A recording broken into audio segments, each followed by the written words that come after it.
வணக்கம். நான் உங்கள் ஜோதிடாசான் வஜ்ரம் அருள்ராம். உறவுகளே, திருமண நிகழ்வை இந்த கால நேரத்தில் நடத்தலாம் என்று ரிஷிமார்கள் சொல்லி வைத்து சென்றிருக்கார்கள். அதை நம் முன்னோர்கள் பயன்படுத்தி நடைமுறையில் இட்டு சென்றிருக்கிறார்கள். அது என்னென்ன கால நேரம் என்பதை பற்றி மிக தெளிவாக இந்த பதிவில் நாம் பார்த்து விடுவோம். முதலில் ரிஷிமார்களின் வாக்கியம், அதாவது ரிஷிகள் வாக்கியத்தில் சொல்லி வைத்துள்ளனர் இந்தந்த கால நேரத்தில் முகூர்த்த காலம் அமைப்பது மிக சிறப்பாக இருக்கும் என்று. அதற்கடுத்து பரமாத்மாவின் காலம் என்று, நமக்கு விழிப்பு காலம், உறக்கம் காலம் என்று நாம் இரவு பகல் என்று இருக்கிறது அல்லவா, அதேபோல் பரமாத்மாவிற்கும் உண்டு இரவு பகல் என்று. அந்த காலத்தில் பரமாத்மா நல்ல நேரம் பார்த்து அவர்கள் திருமணம் முடித்த காலத்தை பரமாத்மாவின் காலம் என்று சொல்வார்கள். அந்த காலத்தை அறிந்து அந்த காலத்தில் திருமணத்தை நீங்கள் நிகழ்த்தி கொள்ளலாம் என்று சொல்வது பரமாத்மாவின் காலம். அடுத்து இன்னும் நிறைய வழிமுறைகளை சொல்லிவிட்டு சென்றிருக்கார்கள் ரிஷி முனிவர்கள். அதையெல்லாம் நாம் பார்க்க இருக்கிறோம். அதற்கு முன்னாடி புதிதாக நமது சேனலை பார்த்து கொண்டிருக்கும் உறவுகளே, நீங்கள் உங்களது உறவுகள், சொந்தம் பந்தங்கள் மற்றும் அக்கம் பக்கத்தில் உள்ள நண்பர்கள் இவர்கள் அத்தனை பேரிடத்திலும் நமது சேனலை எடுத்துச் சொல்லி அவர்களையும் சப்ஸ்கிரைப் செய்ய சொல்லுங்கள் உறவுகளே. காரணம், நாம் ஸ்ரீ ஜெயகௌரி ஜோதிடாலய நிறுவனம் ஒன்றை நடத்தி கொண்டு வருகிறோம். அந்த நிறுவனத்தின் வழியாக இல்லாதவர்களுக்கும் இயலாதவர்களுக்கும் ஏழை எளியவர்களுக்கும் நம்மால் முடிஞ்ச உதவிகளை செய்து கொண்டு வரோம். அது மட்டும் இல்லை, ஆலய தொண்டுகள், இறைப்பணின்னு சொல்லக்கூடிய ஹோமம் வளர்ப்பது, வேள்வி வளர்ப்பது, இவைகளையும் நாம் செய்து கொண்டு வருகிறோம். நாம் செய்யக்கூடிய இந்த நற்செயல்கள், இந்த கர்ம செயல்களால் கிடைக்கக்கூடிய பலன்கள் என்று சொல்லக்கூடிய புண்ணியங்கள் கௌரி ஆன்மீக சேனலின் பார்வையாளராக இருக்கக்கூடிய உங்கள் ஒவ்வொருவருக்கும் கிடைக்கப் பெற வேண்டும் என்ற எண்ணத்தில்தான் அவ்வாறு சொல்கிறேன் உறவுகளே. நீங்கள் நான் சொன்னது போல் எல்லோரிடத்திலும் எடுத்துச் சொல்லி சப்ஸ்கிரைப் செய்ய சொல்லுங்கள். முதலில் நீங்கள் நமது சேனலை சப்ஸ்கிரைப் செய்யுங்கள். அருகில் இருக்கக்கூடிய பெல் பட்டனை ப்ரெஸ் பண்ணிக்கோங்க. லைக் பண்ணுங்க, ஷேர் பண்ணுங்க. இப்போ பதிவுக்குள்ளார போகலாம் வாங்க உறவுகளே.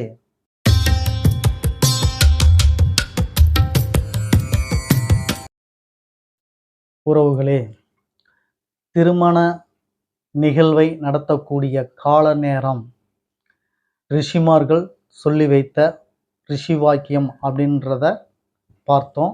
பரமாத்மாவின் காலம் அப்படின்றத நம்ம முதல்ல பார்த்தோம். அடுத்ததாக பிரகஸ்பதி வாக்கியம் அப்படின்னு சொல்லி, பிரகஸ்பதினா குரு அப்படின்றது உங்களுக்கு தெரியும் இல்லையா, அவருடைய வாக்கியத்திலையும் சொல்லியிருக்காங்க முகூர்த்த காலம் இந்த கால நேரத்தில் அமர்த்து கொள்ளணும் அப்படின்னு சொல்லி அவர் சொல்லியிருக்கார். அந்த கால நேரத்தையும் பயன்படுத்தி முகூர்த்த காலத்தை அமைத்திருக்கிறார்கள் நம் முன்னோர்கள். அடுத்து குருவாகிய குரு நிலையில் இருக்கக்கூடிய அவர்களிடத்தில் நீங்கள் கேட்டு அவர்கள் வாய்க்கு அவர்கள் நினைத்த நேரம், அவர்கள் சகுனம் பார்த்து சொல்லும் நேரம், இவைகளிலும் நீங்கள் திருமண காலத்தை அமைத்து கொள்ளலாம். அடுத்து பிரம்ம முகூர்த்தம் என்று சொல்லக்கூடிய பிரம்ம கால நேரம், அதிலும் நீங்கள் திருமண நிகழ்வை அமைத்து கொள்ளலாம். இது எல்லாம் மீறிய ஒரு ஜோதிடத்தில் அனுபவம் வாய்ந்த, திறமை வாய்ந்த ஜோதிட அறிஞர்கள், வல்லுநர்கள் அவர் ஒருவர் கணிதம் செய்து கோள்களின் நிலைப்பாட்டை அறிந்து குறித்து கொடுக்கக்கூடிய காலம் நேரம் சிறப்பான கால நேரம். அந்த நிலையிலும் நீங்கள் திருமண காலத்தை அமைத்து கொள்ளலாம். என்று ரிஷிமார்கள் சொல்லி வைத்து போயிருக்கிறார்கள். இந்த நிகழ்வுதான் தற்போது கடைபிடித்துக் கொண்டிருக்கிறார்கள். அதாவது ஜோதிட வல்லுநர்கள் அமைத்து தரக்கூடிய கால நேரத்தை தான் திருமண கால நேரமாக பயன்படுத்தி கொண்டிருக்கிறார்கள் பெரும்பான்மையினோர். மீதமுள்ள நிலைகள் எல்லாம் மறந்துவிட்டது. அதை மறந்தே விட்டார்கள். மறைத்து விட்டார்களோ மறைந்தே விட்டார்களோ அது இன்று புழக்கத்தில் இல்லை. இது மட்டும்தான் இன்று நடைமுறையில் இருந்து கொண்டிருக்கிறது. இவர்கள் சரியான முகூர்த்த நேரத்தை குறித்து தருகிறார்களா என்பதை பற்றி நிறைய பேர்களுக்கு கேள்விகள், அவரவர்களுக்கு ஏற்றவாறு சந்தேகங்கள் இப்படியெல்லாம் கேட்கிறார்கள். மற்றவர்களை பற்றி நீங்கள் கவலைப்பட வேண்டாம். நீங்கள் தெரிந்து கொள்ளுங்கள். கௌரி ஆன்மீக சேனலின் வாயிலாக அருள்ராம் ஐயா சொல்கிறேன். ஒரு முகூர்த்த நேரம் என்பது இப்படித்தான் குறிக்க வேண்டும் என்பதை பற்றி நீங்கள் தெரிந்து கொள்ளுங்கள். நான் சொல்கிறேன். முகூர்த்த நேரம் குறிப்பதற்கு முன்னாலே திருமண பொருத்தம் என்னும் நிகழ்வு இருக்கிறது. திருமண பொருத்தத்தை ஆணோட ஜாதகமும் பெண்ணோட ஜாதகமும் இணைத்து ஆணின் தன்மையும் பெண்ணின் தன்மையும் பரஸ்பரமாக அமையறதுக்குண்டான சான்று இருக்கா, வழிவகை இருக்கா அப்படின்னு ஆராய்ந்து பார்த்து அதற்குண்டான பொருத்தத்தை சரியென்று அமைத்து கொடுப்பவர்தான் ஜோதிடர். முதல் நிலையில் அதை சரியாக அமைத்து கொள்ள வேண்டும். அதை நீங்கள் தெரிந்து கொள்ளுங்கள். திருமண பொருத்தத்தில் நீங்கள் பிழை செய்துவிட்டீர்கள் என்றால் வாழ்க்கையை எதுவும் செய்ய முடியாது, எதுவும் செய்ய இயலாது. எனவே திருமண பொருத்தம் ரொம்ப ரொம்ப ரொம்ப முக்கியமான பொருத்தம், இன்றியமையாததுன்னு சொல்லலாம்.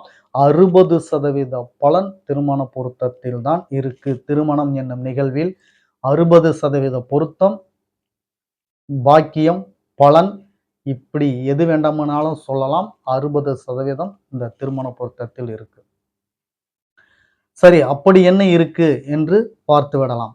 இந்த திருமணம் அமைக்கும் பொழுது எப்படி திருமண பொருத்தம் பார்க்க வேண்டும் என்றால், முதலில் ஜாதகர் ஆணோட ஜாதகத்தில் ஆயுள் பலத்தை முதலில் பார்க்க வேண்டும். ஆயுள் பலம் சிறப்பாக இருக்கிறதா?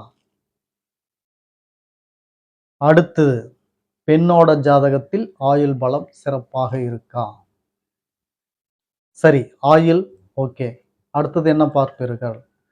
திருமணம் என்னும் சொல்லக்கூடிய திருமண நிலைப்பாட்டை பார்ப்போம். திருமணத்திற்குண்டான ஸ்தானம் பலமாக இருக்கா? அங்கே அசுபர்கள் யாராவது அமர்ந்திருக்கிறார்களா? அப்போ அதுவும் சுபத்துவம் பெற்றுவிட்டால் ஓகே. அடுத்து காரகர் என்று சொல்வார்கள். அந்த திருமண பாவகத்திற்கு அதிபதி என்று சொல்வார்கள். இவர்கள் இருவரும் நன்றாக இருக்க வேண்டும். காரகர்கள் என்றால் ஆணுக்கு சுக்கிரன் மனைவி கிரகம், அதை தான் காரகர்கள் என்பார்கள். பெண்ணுக்கு செவ்வாய் கணவன் கிரகம், அதனால்தான் அவர்களை காரகர்கள் என்று சொல்வார்கள். இந்த கிரகங்கள் உங்களுக்கு பலம் பெற்றிருக்க வேண்டும், அசுபத்தன்மை அடையாமல் இருக்க வேண்டும்.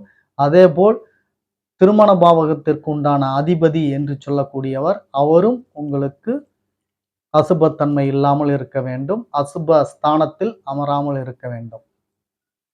இவைகள் சிறப்பாகிவிட்டால் உங்களுக்கு திருமண பாவகம் ஓகே.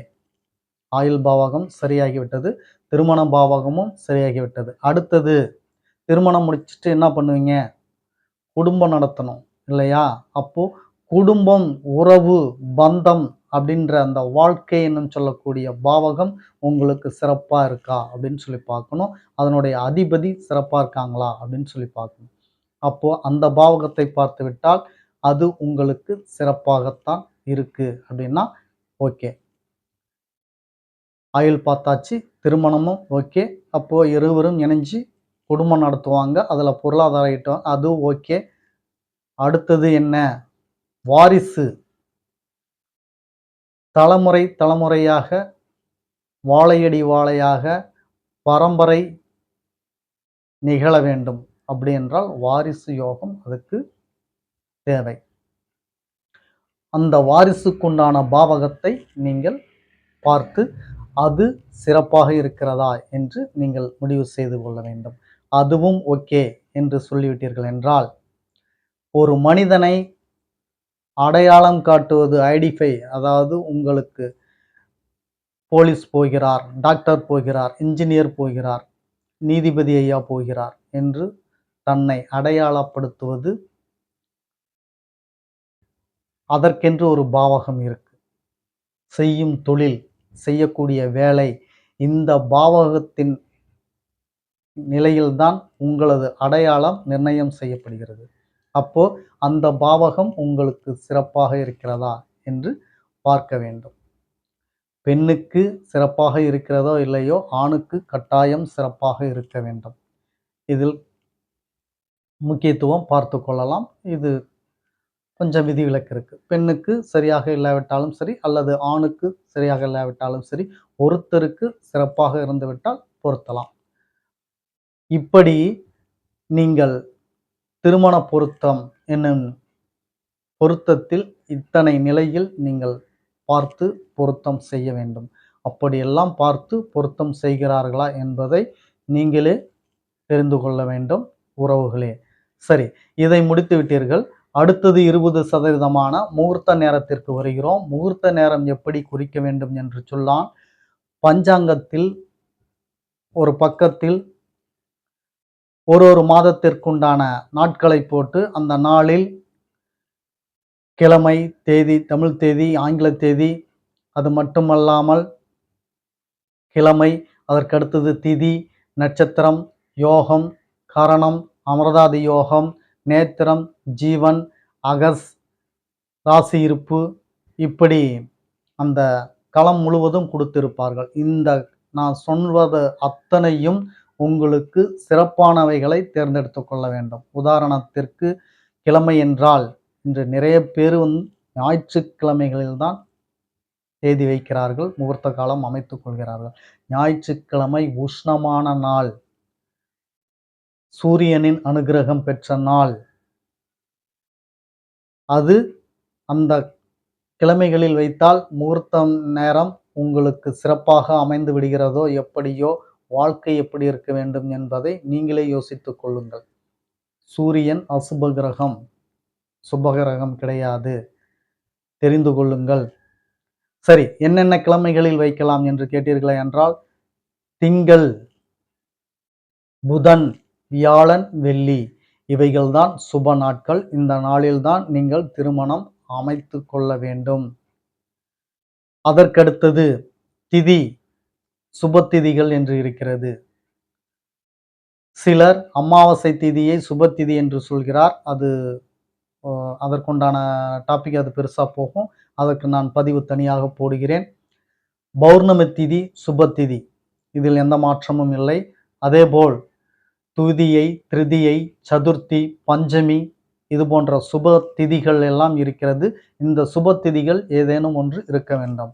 அதேபோல் நட்சத்திரம் அஸ்வினி, மகம், மூலம், திருவோணம், அஸ்தம், இப்படி சுப நட்சத்திரங்கள் இருக்கிறது. இந்த சுப நட்சத்திரத்தில் ஏதோ ஒன்று, இப்படி எல்லாம் சுபத்துவமாக இருக்கக்கூடிய யோகத்தில் சுப யோகம், கரணத்தில் சுபகரணம், அமிர்தாதி யோகத்தில் அமிர்தாதி யோகம், நேத்திர ஜீவன், அதாவது உயிர், கண்கள் அப்படின்னு சொல்லக்கூடியது, ராசி இருப்பு, இப்படி எல்லாமே இருக்கிறதா என்று பார்த்து கொண்டு நீங்கள் முகூர்த்தத்தை அமைத்து கொள்ள வேண்டும்.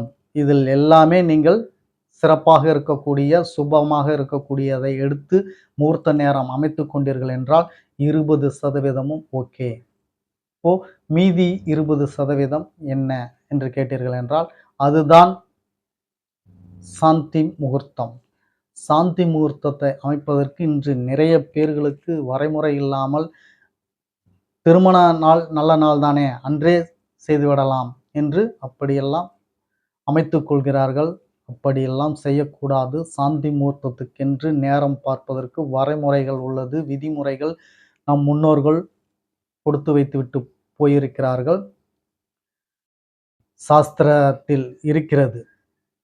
ஜோதிட சாஸ்திரத்தில் இருக்கிறது. அப்போ இந்த சாந்தி முகூர்த்தத்தை சிறப்பாக வியாழக்கிழமையில் குரு ஓரையில் கௌரி பஞ்சாங்கம் பார்த்து இன்னும் சில வரைமுறைகள்லாம் இருக்கிறது. இவைகளெல்லாம் சரியாக இருக்கிறதா என்று பார்த்து சரிவர அவை வரக்கூடிய நாளை நீங்கள் தேர்ந்தெடுத்து அந்த நேரத்தை குறித்து கொடுத்தீர்கள் என்றால் எண்ணி 10வது மாதம் உங்கள் வீட்டில் வம்சம் விருத்தியாகும். எந்த விதமான தயக்கமோ வேண்டாம். இதுதான் உறுதி. இப்படித்தான் முகூர்த்த கால நேரம் அமைக்க வேண்டும். இதுதான் சாஸ்திர நியதி. ஜோதிட சாஸ்திரத்தில் இப்படித்தான் நம் முன்னோர்கள் சொல்லி வைத்துவிட்டு போயிருக்கிறார்கள்.